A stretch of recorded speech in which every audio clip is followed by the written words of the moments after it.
Hello, Rivka. How are you? I'm all right. How are you? Good, good, good. Man, I'm geeking out. I'm a huge fan of School of Rock. I'm so like freaking out right now. Oh, amazing. Congratulations on your new movie, A Holiday I Do, which is now available on the streaming network Tello Films. I've very much enjoyed this film. It's a LGBTQ plus holiday rom-com that's feel good and hopeful and charming. But Rivka, this is not your first rodeo, right? You've done a picture perfect holiday a few years ago. So what That is it is about correct. Christmas movies and holiday movies that make you want to come back to it and again and again and again? Well, I mean, I love the holiday season. I love Christmas culture. I love Christmas music, and it's not my I wouldn't say it's my favorite time of the year. I'm more of a Halloween person, but Too. definitely, just there's something about that holiday magic that a lot of these Christmas rom-coms have that spirit of things just oh holding for sirens. Okay. Sorry, I live right by a fire station, so there's a lot of sirens happening. No Um, worries. yeah. What I was going to say was there's this spirit of everything works out because it's Christmas and how could it not work out during this time of year? You know what I mean? So yeah, there's something just so special and magical about that. A holiday I do and a picture perfect holiday both kind of follow the classic structure of a Lifetime or Hallmark holiday rom-com.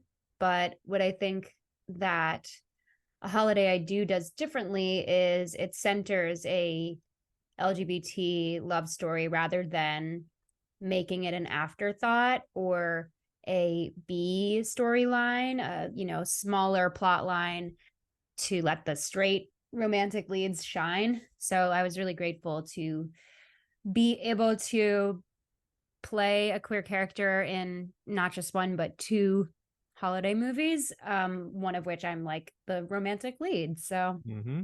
I love it. I love it. I'm curious, Rivka, what are some of your holiday traditions? What do you usually do in this festive season? yeah, I have my list of movies that I watch. That includes Elf and The Grinch, the Jim Carrey Grinch to be Hmm. specific.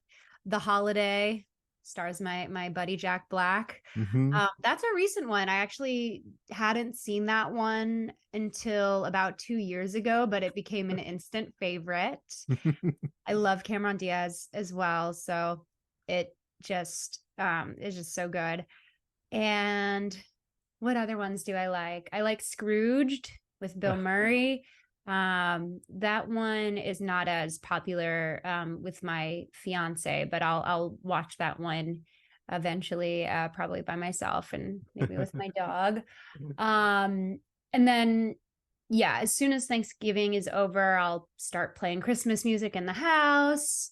Um, my fiance, her family does Christmas every year at their house, and it's always so nice and so cozy. And my mother-in-law, she's very into Christmas and is like this superhero when it comes to decorating for the holidays. I mean, the day after Thanksgiving, we went out and bought our Christmas tree and put it up pretty much immediately in the living room and started to decorate it and everything. So, yeah, I'll often go to as many holiday parties as I can.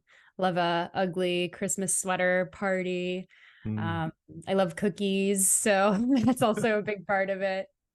And in Chicago, I grew up in Chicago, and there's Mm. this every year around this time they do Christ Kindle Market, which is Mm. downtown Chicago. It's a bunch of different vendors, and they have mulled wine and hot cider, and they also have raclette, which is this like stinky French cheese that they like scrape off of this big spinning wheel with a knife, and then they just slap it on a big piece of baguette, and it's so good. So I used to do that quite a bit. Haven't found anything like it in LA, but this weekend I'm going exploring at a couple of pop-up Christmas flea markets. But what about the holiday shopping, or are you more of a last minute kind of gal? I mean, what's on your Christmas wish list this year? Oh, I have everything I need personally. Oh. I'm definitely the one thing that I want, the one thing on my Christmas list is I want an espresso machine for my house so that I can stop going out and buying coffee. Good stuff. But other than that, I really don't have that big of a Christmas list. Of course, I always see stuff that I'm like, oh, that's cute, but I'm more into gifting than receiving gifts. It's like my Oh, love language is gift giving. So I already have done a bit of my holiday shopping. I've got gifts for my partner and some of her family members. And then usually what happens is I'll see stuff at like flea markets or that kind of a holiday market that I go, oh, this would be perfect for this friend or this family member. And I just do it kind of as the spirit moves me, if that makes sense. yeah, and me too. My love language is a gift and words of affirmation, so we're on the same page there. Those are mine as well. My receiving I like to receive words of affirmation. I like to give gifts Same and here. acts of service. Yeah. So in a holiday I do, you play Sue, and I love how you and your co-star Lindsay Hicks are so adorable. You both are so adorable in this film. Talk to me about your process with Lindsay to build that convincing on-screen chemistry of both of you together. Did you and Lindsay already get to know each other before prior to filming, or did you get to bond or spend time together beforehand? A little bit. We knew of each other through the queer community in Los Angeles. We have a lot of mutual friends, and they put us on the same flight to Michigan for filming. So we got to know each other a little bit on the flight. And then on our days off, we would often, go to the hotel gym together and like work out together. And then since there was not really that much to do in Michigan during January, which is like the coldest time in the Midwest, Yes. we often would just like hang out at our hotel or like go grab food in the area. But yeah, I mean, honestly, there was not too much to do but bond and get to know each other. So I think that it was great to do that and to build that on screen chemistry, because you do need to be convincing.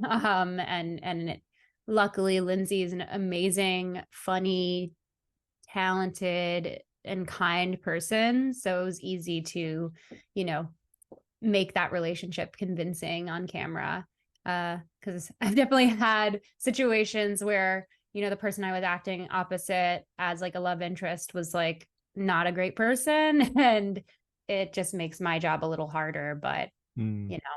yeah, Lindsay's just the best. And she brought her dog to set. She had her puppy Oh. Bagel with her, so we were always just hanging out with the dog.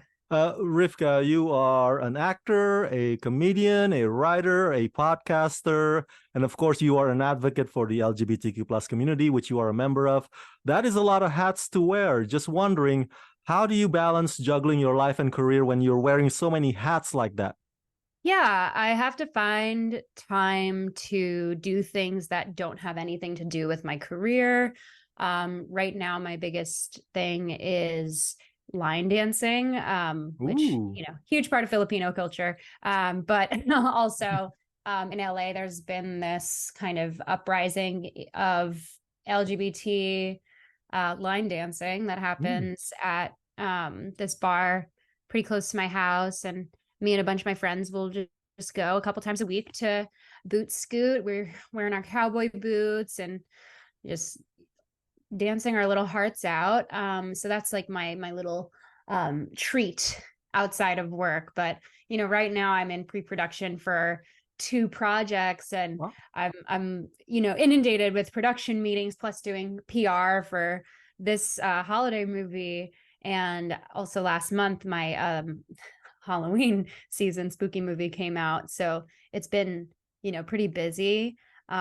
And so as not to get overwhelmed, I just make sure that I'm spending time nurturing my friendships, my relationship. I just got a puppy, so that's Oh. keeping my hands full as well.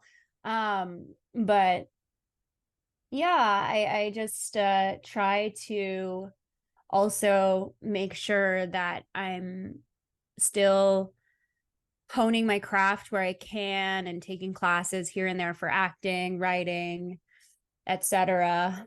And on my very few days off, I like to do 1 day a week of like do absolutely nothing and just lay in bed and catch up on TV. That will probably be happening later today, a little bit, but yeah, usually I do like a big reset on Sunday where I clean my whole house and I just like blast music and clean and watch TV, and just relax because I am a very busy person. I'm very much a go, go, go kind of girl. And then I crash from, working so much. And my partner, luckily, is very home oriented and likes to be in our house. And, luckily she's a producer too, but she gets to do a lot of her work from home. Whereas I don't. So it's nice to just come home and relax and have a nice, meal together and just lay down and do nothing. By the way, I'm Indonesian, so heritage-wise, we are practically neighbors. Yeah. And Rivka, I am just want to get a bit serious here for a minute. I'm a big supporter of the LGBTQ plus community till the day I die.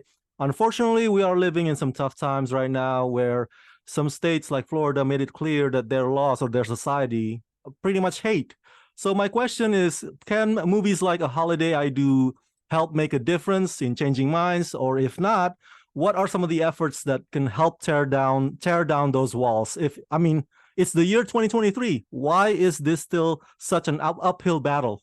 Yeah, I mean, America was built on a bunch of lies, and it was built on racism and just colonization and all of that. And even though minorities, whether that's like racial or gender or sexuality minorities, like people that are marginalized, are ultimately the majority and the community that is bigger in the United States. I feel like a lot of work is still to be done for sure. We're seeing it right now with the ongoing genocide in Palestine, like people rallying together for mutual support of a purpose and having a bunch of people taking action, calling their reps and senators and emailing and faxing the White House and trying to make radical change happen. And that works. Protest works. But I think a lot of it is down to there are people who just don't support what doesn't look like them.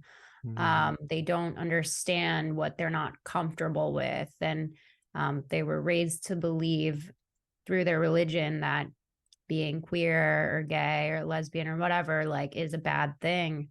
And that is reflected in the laws, right? So I think what needs to happen is the people who are advocates and supporters just need to continue to show up for the community. And I think with films like Holiday I Do, right, this is a film that I am able to watch with my mother-in-law, who, is a supporter of the community, but is also a mom of an older generation. And there are some films that are inappropriate to watch with your parents, but this is not one of them. I feel like it's very wholesome and cheerful, and there's no moments that, are offensive, in my opinion. And as palatable as a lot of queer media is, and as a lot of it feels like it's pandering to straight people, and kind of showing queer people in this way, like, see, we're not all like sex crazed, promiscuous, messy, bitchy people. Like, we're capable of having these wholesome moments too, I think it's like a small step towards a greater, variety of queer media. Awesome. Awesome. That's some great answer. Thank you so much for sharing that.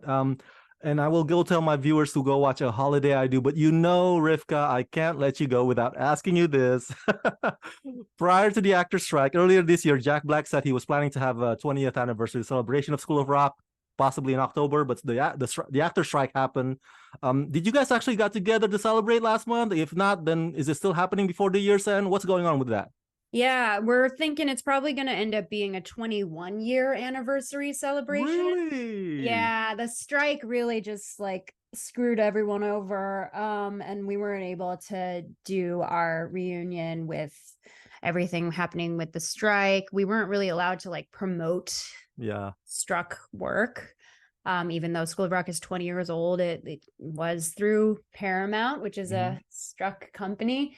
Was a struck company. Now we're back from the strike and the strike's over, thank God. But yeah, we're looking at potentially doing a 21-year anniversary, but who knows? I mean, maybe a little holiday magic can make some people's dreams come true and bring all of us together before the new year. But no promises. Well, looking back now, it's been 20 years. When you guys made that film, Rivkah, did you have an inkling that School of Rock was going to be a fan favorite after all these years? Why do you think the popularity has lasted this long? I don't think I knew that it was going to be one of the most successful films of its era. And I'm glad it was. I think the impact is mostly on kids, like people, who took their kids to see it. Now their kids are playing music or creating in some way. I'm just really proud of the legacy that School of Rock has held. I mean, we got to see the musical on Broadway and see all the kids in the show playing our characters and being so excited to see that we were there. And that was just so special. But yeah, over the last 20 years, I've gotten so many messages from people saying that seeing my character hold a bass guitar in their hand made them want to pick up an instrument too. And that just makes me really, really happy that something I was a part of had that kind of a lasting impact. Final fun question, since I'm a huge fan. Is that little girl Katie still rocking it in you today? Do you still play bass? Yeah, I mean, you can see I have my instruments on the wall behind me. I mostly play guitar and I sing, I accompany myself. But yeah, I mean, I'm still a rock star deep down. Awesome. All right, for my fans at home, everybody go check out A Holiday I Do, available on the streaming network Telefilms. Rivkah, thank you for talking to me and congratulations. Thank you.